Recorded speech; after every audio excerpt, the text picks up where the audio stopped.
শিক্ষার্থীদের কোটা আন্দোলনে দেশের সহিংস পরিস্থিতির মধ্যেই দেশ ছেড়েছেন মন্ত্রী এমপিরা। যারা দেশে ছিলেন তারাও মাঠ ছেড়েছেন, নিরাপদ আশ্রয়ে যান।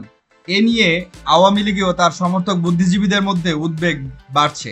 গত 14 জুলাই কোটা আন্দোলনের চূড়ান্ত পর্যায়ে দেশের পরিস্থিতি সংঘাতময় হয়ে উঠলে বিদেশ থেকে উড়োজাহাজের টিকিট কেটে ঢাকা ছাড়েন সরকারের মন্ত্রী, এমপি ও সমর্থক, ব্যবসায়ী সহ অনেক প্রভাবশালী ব্যক্তি।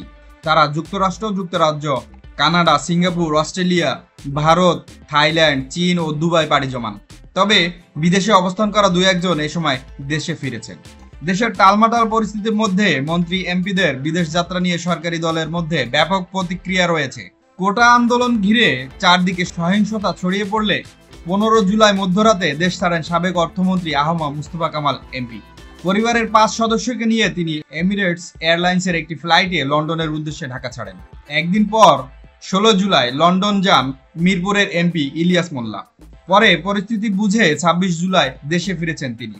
একই দিন পরিবারের 11 সদস্য নিয়ে কুমিল্লা 11 আসনের এমপি ও সাবেক রেলমন্ত্রী মুজিবুল হক দুবাই যান।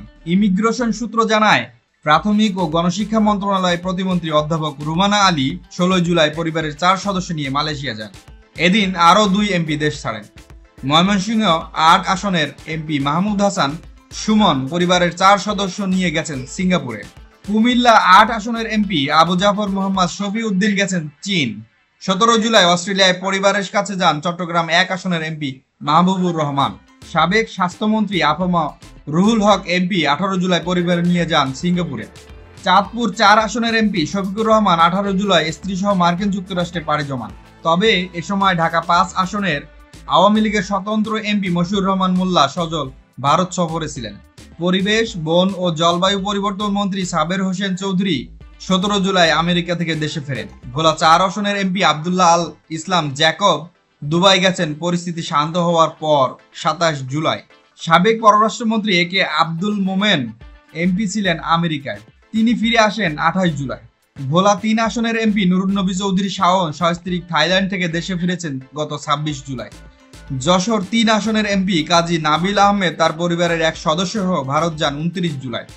সংরক্ষিত আসনের এমপি পারভিন জামান গত 26 জুলাই ব্যাংককে গেছেন। ফরিদপুর 4 আসনের এমপি মুজিবুর রহমান চৌধুরী নিক্সন গত 23 জুলাই ব্যাংকক থেকে দেশে ফিরেছেন। ময়মনসিংহ 3 আসনের এমপি নীলুফার আঞ্জুম লন্ডন থেকে গত 25 জুলাই ঢাকা ফেরেন। অর্থ প্রতিমন্ত্রী ওয়াসিকা আয়েশা খান 25 জুলাই কানাডা গেছেন। চট্টগ্রাম 10 আসনের এমপি মহিউদ্দিন বাচ্চু 28 জুলাই টরন্টো থেকে ঢাকা ফেরেন। রাত 11:55 বাংলাদেশ বিমানের একটা ফ্লাইটে তিনি ঢাকা আসেন। ব্রাহ্মণবাড়িয়া 5 আসনের এমপি ফয়জুর রহমান 27 জুলাই স্ত্রীসহ পরিবারের 3 সদস্য নিয়ে হংকং থেকে দেশে ফেরেন। কুমিল্লা 3 আসনের এমপি জাহাঙ্গীর আলম সিঙ্গাপুর গেছেন 28 জুলাই, সঙ্গে নিয়ে গেছেন পরিবারের 3 সদস্যকে। এদের অনেকেই নিরাপত্তাহীনতায় পরিবারকে বিদেশে রেখে আসবেন বলে জানা গেছে।